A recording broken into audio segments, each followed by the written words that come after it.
nous avons un projet très intéressant de mettre des tuiles photovoltaïques sur le palais de Santoche. J'ai vraiment une envie de faire un potager au sein du jardin de l'ambassade dans la partie privée pour les besoins de la résidence. Positionner les enjeux environnementaux au même niveau que les autres enjeux, qu'ils soient de marché client, qu'ils soient d'actionnaires ou qu'ils soient de people.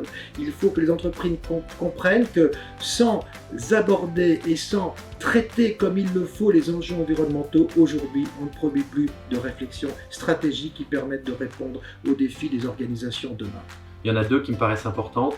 La première, c'est dans le financement de la mobilité, où on essaye d'incentiver nos clients via des conditions spéciales sur des produits qui polluent moins. Et puis l'habitat, où de la même façon, on va s'intéresser à financer des projets en prenant en compte l'empreinte carbone de ces projets qui sont les projets de nos clients en particulier. On a déjà été la première enseigne effectivement en France à supprimer les sacs plastiques. Le Green Weighting Factor qui nous permet de mesurer la rentabilité attendue des différents investissements en fonction de leur impact climatique. Le fait de faire l'école dans la forêt. Donc nous emmenons les enfants dans la forêt, apprendre.